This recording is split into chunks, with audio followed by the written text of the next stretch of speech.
TWR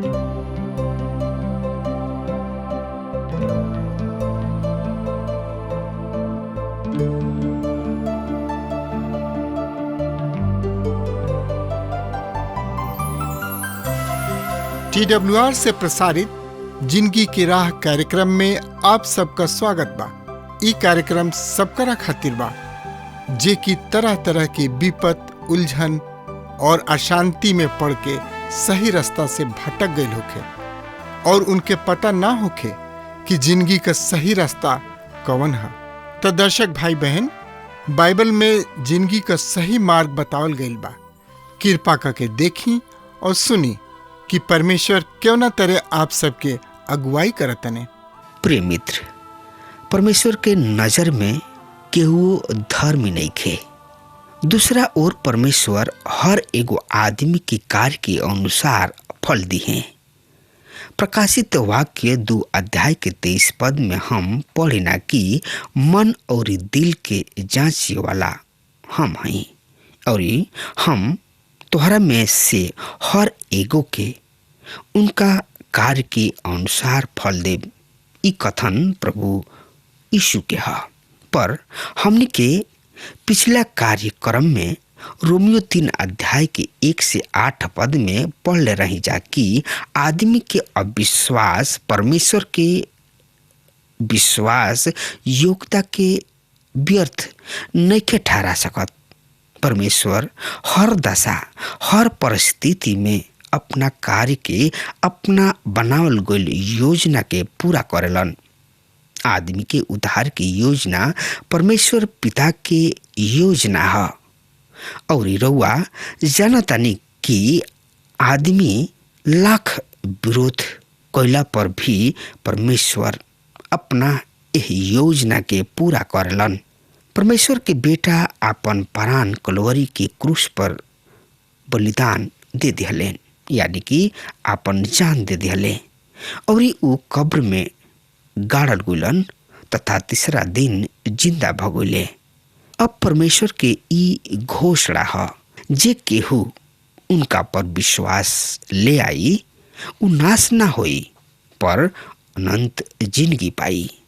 धार्मिक लोग धर्मी के नष्ट कर दिहले पर परमेश्वर वह धर्मी के जिंदा कोइले। ऐसे वो धर्मी अब से धर्म के कार्य के द्वारा ना बल्कि विश्वास के द्वारा आदमी के धर्मी ठहरावलन। आज के बाइबल अध्ययन में हम यही सब के बारे में विचार करे जा रहल बानी।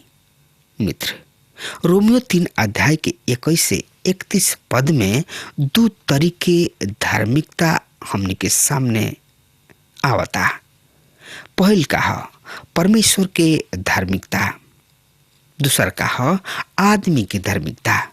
एशिया 64:6 के अनुसार भैला चिथड़ा के समान और परमेश्वर के धार्मिकता पहला कुरिन्थियो 1 अध्याय के 30 पद। एकरे साथ हम दूसरा कुरिन्थियो 5 अध्याय के 21 में भी देख सकतानी। धार्मिकता जेकर मांग परमेश्वर आदमी से कैले ओकरा के उ खुद प्रदान कैले। ई धार्मिकता व्यवस्था से अलग बा। प्रिय भाई बहन, परमेश्वर आदमी के व्यवस्था द्वारा नहीं बचा सकत, काहे कि उनका स्तर पर रउआ कार्य नहीं कर सकत। परमेश्वर के पूर्ण सिद्धांत चाहिए मानव से।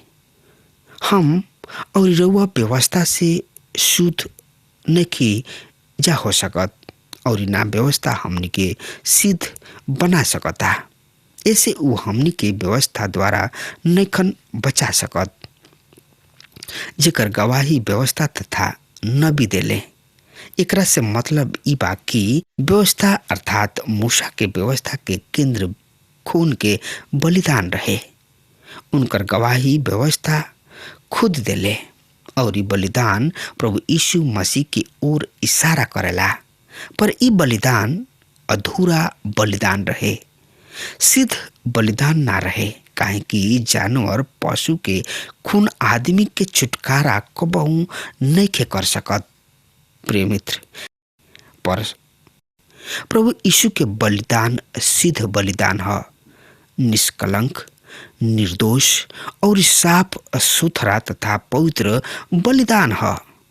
नबी भी प्रभु यीशु मसीह के द्वारा आगमन के तथा उनका मृत्यु के और जिंदा भगोला की गवाही देला। व्यवस्था तथा नबी दोनों ओह धार्मिकता के गवाही देला जौन की परमेश्वर प्रभु यीशु मसीह में हमनी के प्रदान कोइले बाणे।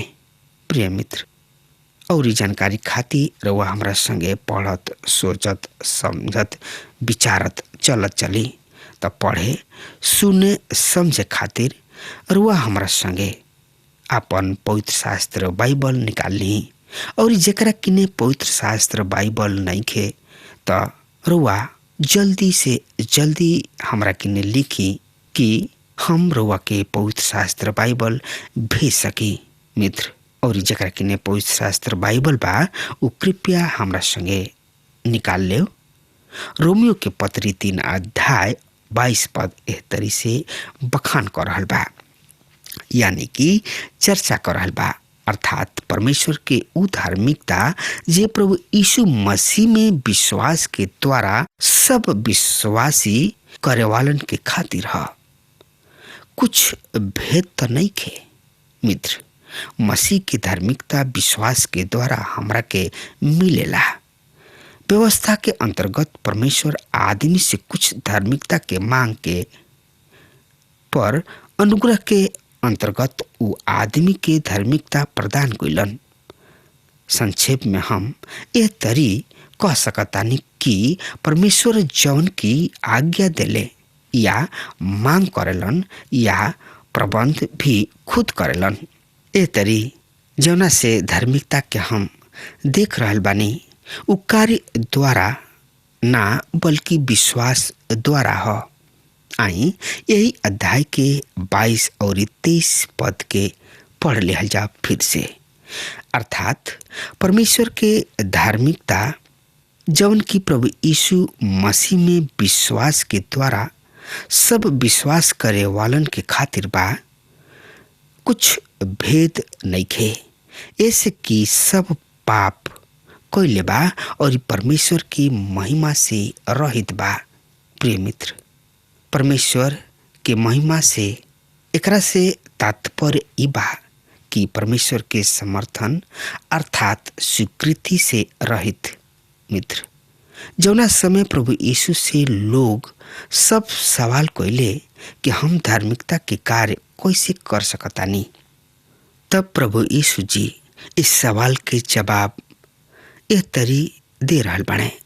मित्र, जेकरा के परमेश्वर भेजले बाणे उनका पर विश्वास के अर्थात विश्वास द्वारा धार्मिकता।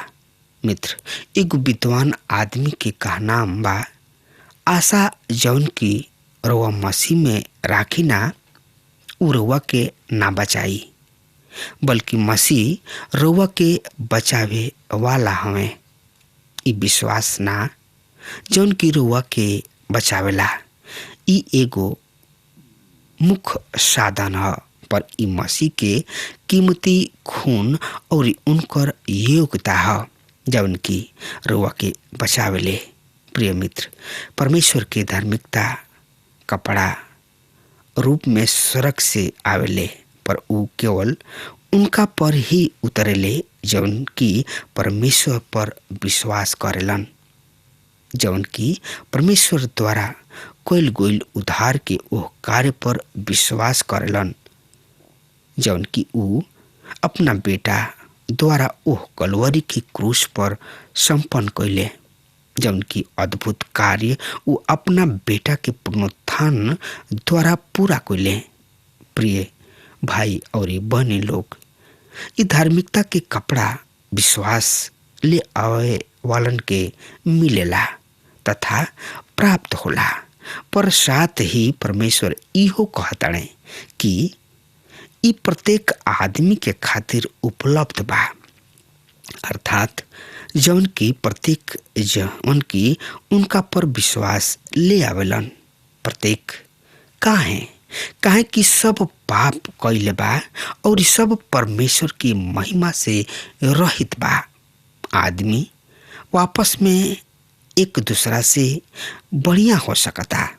दूसरा शब्द में कहल जाए, एगो पापी दूसरा पापी से कुछ बढ़िया हो सकता, पर सब केहू पाप कइले बा और ऐसे सब ही परमेश्वर की महिमा से रहित बा। अर्थात सब मानव जाति परमेश्वर की स्वीकृति से वंचित बा। परमेश्वर रुआ के धर्मी कहाए खातिर समर्थन ना देले।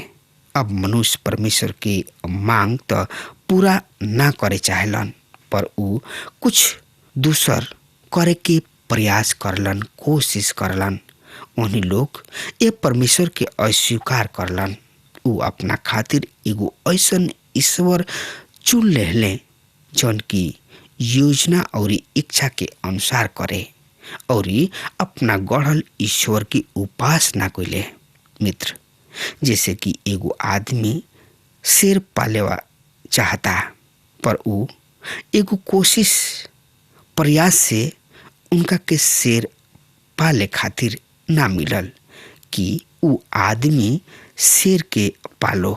जब ना मिलल तो ऊ अपना संतुष्टि खातिर एगो माटी के शेर बना के ओकरा के पाले पोसे लागल। प्रिय मित्र, हम एगो ऐसन आदमी के घर देखनी जेकरा घर में किसिम किसिम के कुकुर के फोटो दीवाल पर टांगल देखनी और पूछला पर मालूम भइल कि उनका बहुते शौक बा कुकुर पाले के। पर कुकुर पाले के कारण जौन भयानक परिणाम होला, उनका भय से ऊ कुकुर नखन पाल सकत। ऐसे ऊ अपना घर में कुकुर सब के फोटो लगा के टांग के रख ले बाड़े। ए तरी ऊ अपना के फोटो देख के संतुष्ट करे चाहताड़े। का आदमी के व्यवहार परमेश्वर के प्रति ऐसा नहीं खे? मित्र, सब पाप कइले बा। सब केहू ऐसा केहू बाचल नहीं खे कि पाप ना कइले होके, पर परमेश्वर की महिमा से रहित बा। ऐसे सबके परमेश्वर की धार्मिकता की जरूरत बा। 24 पद यह तरी से यह अध्याय के बता रहल बा। सुनी, कान पाठ लगा के हम पढ़ रहल बानी। वो उनका अनुग्रह ही से वो छुटकारा के द्वारा जे मसीह में बा सित मित धर्मी ठहरावल जाले। प्रिय भाई बहनिन, हमनी के बिना कोनो कारण के धर्मी ठहरावल जाई न जा। अर्थात हमनी के कोनो तरीके योग्यता के आधार पर ना, पर अनुग्रह द्वारा यहाँ हम परमेश्वर के प्रेम के कार्य के रूप में देख रहल बानी। ई एगो छुटकारा के दुआरी ह, राह ह, जौन की मसीह यीशु में बा। छुटकारा हरदम अनुग्रह पर आधारित बा और छुटकारा के आधार अनुग्रह ह। परमेश्वर हमनी के बचा सकेलन, काहे कि प्रभु यीशु हमनी के छुटकारा कइले बाड़े। प्रभु यीशु हमार छुटकारा कैसे कइलन? ऊ छुटकारा के कीमत चुकौले मृत्यु द्वारा। सही में हमनी के निर्दोष ठहरावल गोनी जा और हमनी के पाप के घटावे और कम करे से बहुत ही महत्व बा। यह परमेश्वर द्वारा क्षमादान ई प्रभु यीशु में मिले वाली धार्मिकता में एगो औरी आयोजन अर्थात वृद्धि है। प्रिय मित्र, प्रभु यीशु मसीह में हम अनंत काल तक परमेश्वर के संतान होके के अधिकार प्राप्त करी न जा। उनका अनुग्रह से, अनुग्रह परमेश्वर के ढंग है। यह ऊ नेव है जहाँ से यह अनुग्रह के युग में परमेश्वर के जिंदगी के पानी के सोता बह रहल बा, यानी कि बह निकलल। ऐसन ऐसे संभव भइल काहे कि परमेश्वर एगो महान अनोखा कार्य कैलन। ऊ अपना बेटा के आदमी के बदले बलिदान होके खातिर दे दिले। यही आधार पर परमेश्वर आदमी के पाप के दंड से बचाव के इच्छुक हमें। तब परमेश्वर पौलुस द्वारा हमने के ई संदेश दे रहल बड़े मित्र, पर परमेश्वर जौन की दया के धनी हमें अपना ओह महान प्रेम के कारण जौना से वो हमनी से प्रेम कैले बाणे, जबकि हम अपना अपराध के कारण मुँह गोल रही, ऊ हमरा के मसीह के संगे जिंदा कैले। अनुग्रह से ही तुहार उद्धार भइल। प्रिय मित्र, ये तरी हम कह सकतानी कि परमेश्वर के अनुग्रह ऊ प्रेम ह जौन की साधन के द्वारा संचालित होला। पर मित्र, ई प्रभु यीशु मसीह के क्रूस पर बलिदान द्वारा एगो उपरिमित के यानी कि अदृश्य स्वतंत्रता जेकरा में व्यवस्था द्वारा और अस्थायी प्रतिबंध बाधा पैदा नहीं कर सकत।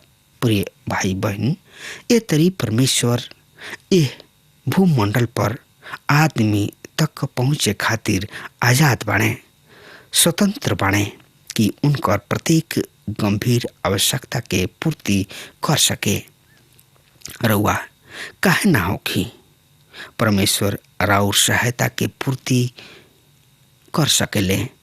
ई कैसन सुघर और हर्ष प्रदान करे वाला विषय बा कि ई जानल कि पवित्र परमेश्वर उनका के बचावे खातिर स्वतंत्र बने जे मसीह पर ले आवेलन विश्वास। प्रिय मित्र, ई अनुग्रह केवल प्रभु यीशु ही में निहित तथा उपलब्ध बा, काहे कि केवल प्रभु यीशु मसीह मनुष्य के छुटकारा के कीमत चुकौले। प्रिय मित्र, जैसे कि परमेश्वर पिताजी अपना दास समौन पतरस के द्वारा हमने के बतावताड़े, प्रेरितों 4:12 में केहू दूसरा के द्वारा उधार मोक्ष ना, काहे कि स्वर्ग के नीचे आदमी में कोनो दूसरा नाम नइखे दिहल गइल जेकरा द्वारा हम उधार पाई। प्रिय मित्र, और एकरा बारे में पढ़ी रोमियो के पत्री 3:25 और 26 पद। उनके के परमेश्वर उनका खून में विश्वास के द्वारा प्रायश्चित ठहरा के खुलम खुला प्रदर्शन कैले। ई उनका धार्मिकता के प्रदर्शित करे के खातिर भइल, काहे कि परमेश्वर अपना सहनशीलता में पहले कैल गइल पाप के भुला दिले। ई ऊ ऐसे कैले कि वर्तमान समय में उनका धार्मिकता के प्रदर्शित होके कि खुद ही धर्मी ठहरे और उनका के भी धर्मी ठहरावे वाला होके जो उनकी प्रभु यीशु पर विश्वास करेलन। प्रिय मित्र, उनका खून में विश्वास, ई खून मसीह के जिंदगी के बता रहल बा। बिना खून बहौले पापी के क्षमा नहीं खे। इब्रानी 9:2 में पढ़ सकतानी। मित्र, जब रुआ कोनो आदमी के पेट में छुरा भूख दिहिना तो ओकरा में से खून बहे लागेला और कुछ घड़ी के बाद वो आदमी मुँह जाला। आदमी के जिंदगी प्राण तथा खून में बा और मसीह के जिंदगी हमनी खातिर दिहल गुल। ऐसे ऊ खून बहुत ही कीमती और बहुत ही महत्वपूर्ण चीज हुआ। मित्र, हम देख रहल बानी कि ये दोनों पद में बहुत ही गंभीर शब्द पावल जाला। प्रायश्चित, धार्मिकता, ज्ञान, ये तीनों शब्द सब धर्म के सिद्धांत के सार है। प्रभु यीशु मसीह में परमेश्वर की धार्मिकता, ये सब पवित्र शास्त्र बाइबल के सबसे मधुर संदेश है। मित्र, जब परमेश्वर विश्वास द्वारा मनुष्य के धर्मी ठहरा रहल बाणे तो फिर कोनो आदमी कोनो बात पर घमंड नहीं कर सकत। मित्र, अब हमार समय खत्म हो रहा बा, तब तक खातिर रउआ हमरा के आज्ञा दी। परमेश्वर रउआ के और रउआ बाल बचन के और रउआ परिवार में बहुत ही आशीष देस। आमीन। हमके विश्वास बा कि ई कार्यक्रम आप सब खातिर फायदेमंद सिद्ध भइल हुई। हम चाहतनी कि आप सब अपन अपन आशीष हमरों से बांटी। अगर आप सबके लगे बाइबल से चाहे आपकी निजी जिंदगी से कोनो सवाल होके चाहे कोनो समस्या खातिर प्रार्थना करावे चाहतनी तो हमारी फोन नंबर पर जरूर संपर्क करें। परमेश्वर आप सबके बहुत आशीष प्रदान करें और आज का दिन आप खातिर सुखद बनावें।